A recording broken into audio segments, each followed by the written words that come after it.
Today's video about Mackinac Island is all about the automobile ban. You guys ask me so often, why are cars not allowed in Mackinac Island? Why is there an automobile ban? What do you mean you can't have cars? Can you have golf carts? Can you have this? Can you have that? So let's get into it.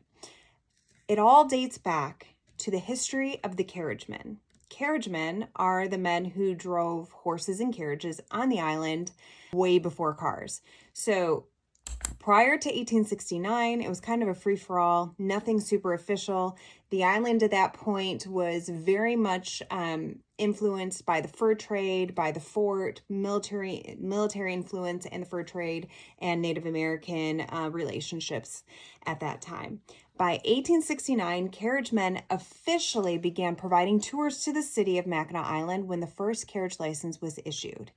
It wasn't until 1948, so almost 100 years later, that the carriagemen officially established what is now known as Mackinac Island Carriage Tours. So Mackinac Island Carriage Tours was established in 1948, but prior to that, there wasn't a company offering tours or any type of official carriage service other than licenses being issued to men who had carriages.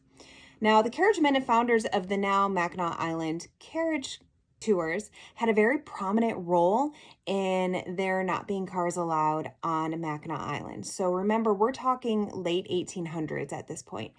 The carriagemen and the president, so they had like this loose kind of group of men who had licenses who could do carriage rides in 1869. And so the carriagemen and their president, Tom Chambers, petitioned the village of Mackinac Island to ban automobiles because the horseless carriages were startling the horses. So if we go back in time, and if you can think of movies or if you know any history from the 1800s, when automobiles were first invented and only the super wealthy could really drive them, road rules, driving rules, seatbelts, drunk drive, anything like that really wasn't established yet because it was new.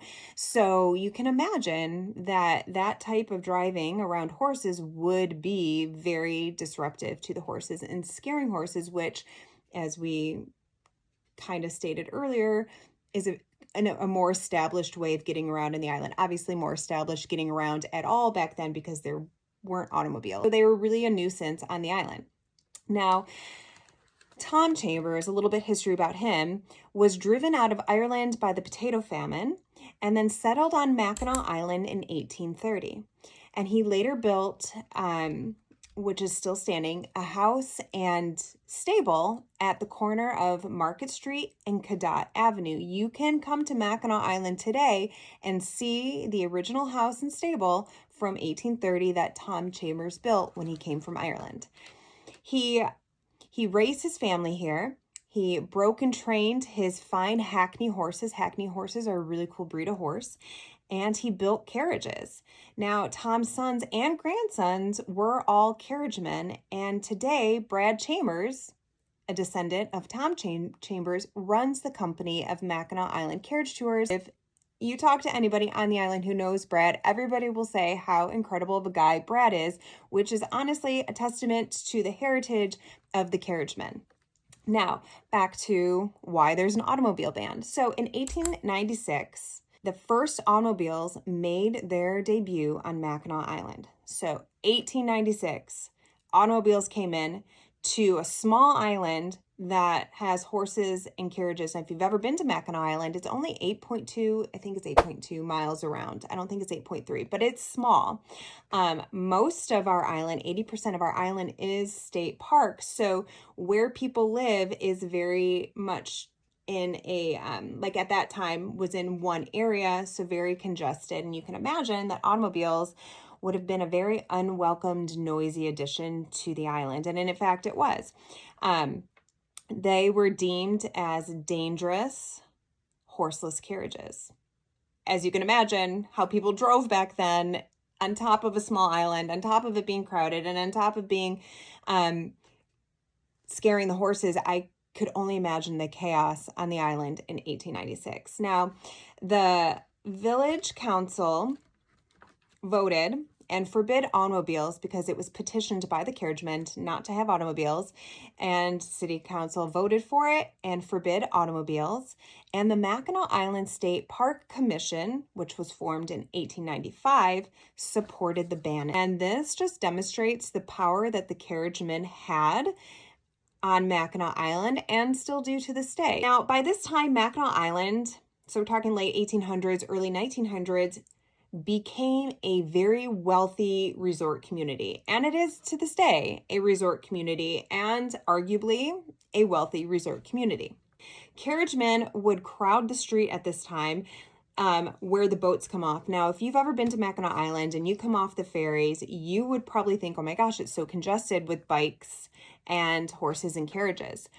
Imagine 80 carriages with horses all on that strip as you're trying to come off. It's unorganized.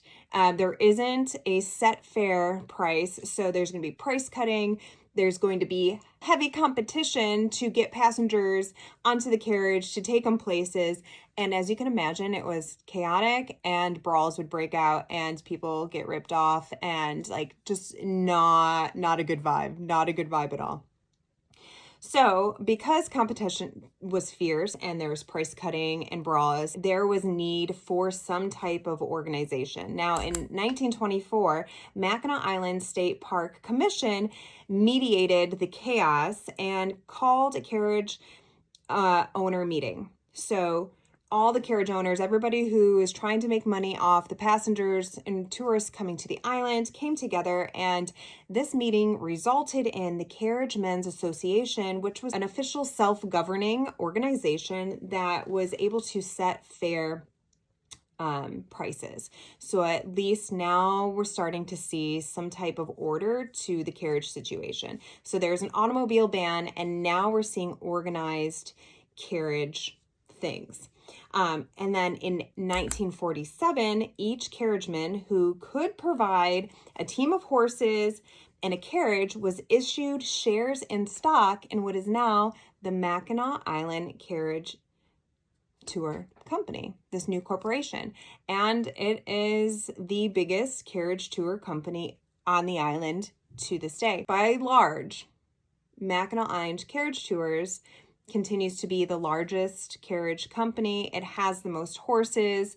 It ranges from 400 to 500 horses on the island. It has a huge herd of horses and hundreds of carriages. And they have the only 3-horse carriage. I believe it is the biggest carriage in the world. It takes through a 3-horse team to pull that carriage. And if you take a tour on Mackinac Island during the summer months, then it is likely that you will get to ride on those 3-horse carriages. My partner, when he drives for the company, because he does that in the summer as his summer job, he will drive the 3 horses, which will take you from Surrey Hill to Arch Rock, back to Surrey Hill, and then you get on a 2-horse carriage that'll bring you back town because a 2-horse carriage brought you up. So that is why we continue to not have automobiles on Mackinac Island. The ban has been in effect for 126 years, and there is that I think it would take another war on the island for that to change, in my opinion, because it is such a part of our history and our culture here and the way that we function. And truly and honestly, if individuals were allowed to own automobiles on the island, it would really be a disruption to the way we function, and just it wouldn't fit. Like, there's not enough room for people to own and drive cars on Mackinac Island. It would be a problem. It wouldn't be doable. We do have fire trucks, an ambulance, police trucks that are allowed on the island. In the wintertime, police primarily get around by police truck, police SUV, because it just makes sense for them to. They do a lot of senior transport. There's free senior transport services. If you're over 55 and older, you can get a free escort heated car ride to wherever you need to go on the island. You just got to call ahead and organize that. So that's how they're getting around right now. In the summer months, police patrol on bicycle. They will sometimes use their vehicles for emergencies. So if they need to make a quick call and get to somewhere to de-escalate a situation, they'll take the truck. If they need to respond to a 911 service. For instance, my kids were both in bicycle accidents over the last year with injuries, and the police truck came out first, and then the ambulance followed because the police truck could get there more quickly and then communicate to the ambulance where the location is. So we do have an ambulance as well. The state park also has a truck for similar reasons, for emergency services. And then there sometimes are issued special permits for certain types of vehicles for construction purposes. So like when Cadott Avenue needed to be repaved, permits were given to allow the trucks needed to remove the asphalt and repave. The Grand Hotel is having their pillars replaced, so special machinery and vehicles are coming in to do that. Sometimes there will be special permits for semi-trucks to bring in prefabbed houses to put on building lots. So things like that are very much special mandated. You have to get a permit, and it is very limited how long and where you can go, often needing a police escort for those bigger vehicles because we live on bicycles here. Now, during the winter months, from November 15th to April 15th, we are allowed to use our snowmobiles. Yes, there's a gas station pump on the island. It is near our general I was going to say general store. It's actually like our hardware store. I guess it's a general store as well.